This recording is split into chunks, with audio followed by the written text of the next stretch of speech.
જય માતાજી, હર હર મહાદેવ। આજે આપણી યાત્રાનો દિવસ થઈ ગયો છે 32મો। 2 દિવસથી આપણે હતા ભાવનગર। 2 દિવસથી પહોંચી ગયા હતા ને વિડીયો કાંઈ બનાવ્યો નહોતો કેમ કે કામમાં હતા। વીમાનું કામ કાલે આખો દિવસ નવરાત નહોતા તો આ વિડીયો બનાવ્યો છે ને અત્યારે પોગવા કરી છે આપણે કોટડા, નીચા કોટડા। હવે લગભગ 5-6 કિલોમીટર છે ને આપણી ગાડી તો મસ્ત પાર્કિંગ કરી દીધી છે, ઊભી રાખી છે। એક બ્રેક લીધો છે, એક બ્રેક લીધો છે અને આજે આપણા હામિયા છે 10-10:30 એવા ચાલુ થાય। આપણે કાંઈ વિડીયો નાખ્યો નહોતો, એનો વિડીયો કંઈ બનાવ્યો નહોતો કેમ કે એવો ટાઈમ કંઈ હતો નહીં। આપણે પોસ્ટર બનાવી નાખી દીધું ને અમીરભાઈ કેવું લાગે ઘરે ઘર બજાય એટલે ઘર બાજુ નથી હાલ લાગતું કેમ ને મદદ ને આવતી હું હોય કઈ ખબર જ નહીં કે ના મદદ આવતી એવી મદદ નથી। હા રસ્તો તો લગભગ આપણે 45-47 કિલોમીટર કાપ્યું। આવો રસ્તો તો આવ્યો આવો તાય નથી આવ્યો 4000 કિલોમીટર જેવું કાપ્યું છે। ઓછું હોય કે વધારે હોય વધારે પણ ઓછું નહીં। આવો રસ્તો તો આવ્યો જ નથી। આ પહેલી વાર છે ગુજરાતમાં। ગુજરાતમાં ને એ તમે ગુજરાતની બોર્ડર વટો ને રાજસ્થાનથી આવો એટલે તમને ખબર પડી જાય કે આપણું ગુજરાત આવી એમ। તો હવે જવું છે કોટડા બાજુ, દર્શન કરીને પછી નીકળશું। મળીએ હવે।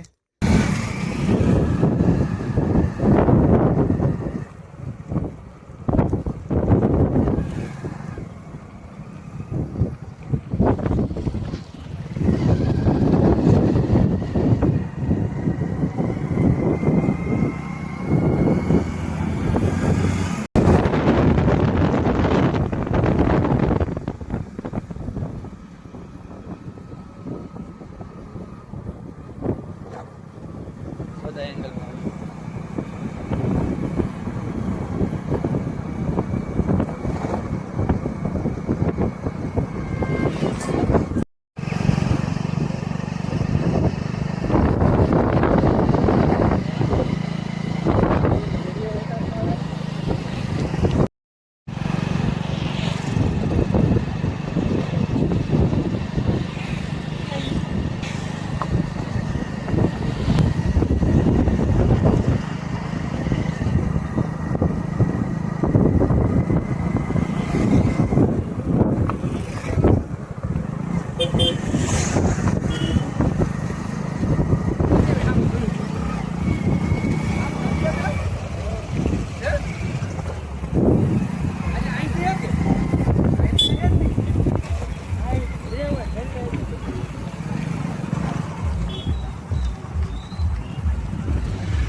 બસ રાખી જવાનું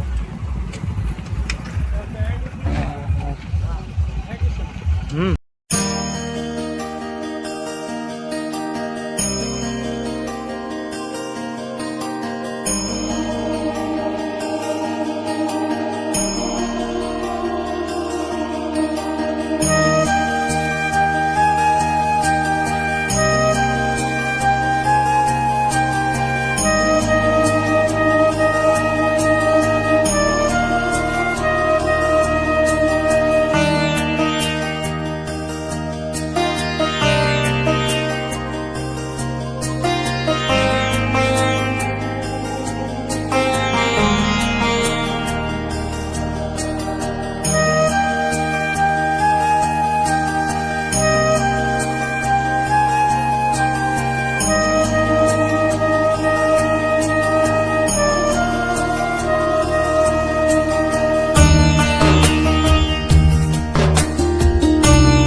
મંદિર આપણે હાર હતા સ્વાગત કર્યું હતું એ પધરાવવા ઓલી પાછું પધરાવી લીધા છે અને અત્યારે છે આ ભોંયરું છે અહીંયા ભોંયરું કહીને કહેવાય ગુફા અંદર છે શિવલિંગ પાંડવો દ્વારા સ્થાપિત કરેલી ત્યાં પાછળ છે રત્નેશ્વર મહાદેવ મંદિર આપણી ગાડી પડી છે પાછળ અમે નમીરભાઈ આવ્યા બધા ફૂલ હતા થોડાક હાર હતા એ બધું પધરાવી દીધું છે તો ગુફા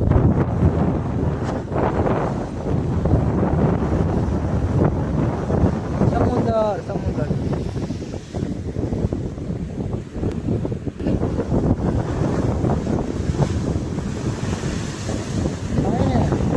ફુવારા મારે ને એમ કે મહાદેવ અંદરની ફૂગ મારે એમ કેમ કે અંદર શિવલિંગ છે અને 70 ફીટ ઊંડું છે એવું છે આવો એક વખત અમારા ગામમાં આવેલું છે દિયાળ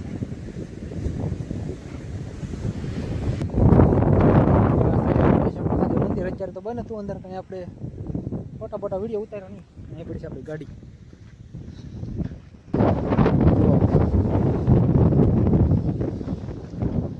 આપણે આવેલા છે આ છે રત્નેશ્વર મહાદેવ મંદિર અહીં પડી છે આપણી ગાડી આપણે રાહુલભાઈની ગાડી લઈને ગાડી ધોરાવાની છે આ કેરિયલ બધી કાઢી નાખશું કેવું લાગ્યું દર્શન કરીને મજા આવે દર્શન કરવાની હા બધા આવ્યું ને પાણી હતો દરિયા ભરાઈ ગયેલો એટલે અંદર જવાનું નહીં ને અંદર પણ દર્શન કરવા જવાનું પછી આવશું પાછા કાર્યક્રમ આપણે આવીશું પાછા. હવે થઈ ઘર પર રસ્તો નીકળી જતો ત્યાં મેપ કાલમાં કાઢી નાખશું મેપ છે ને એ ઉખડી નાખશું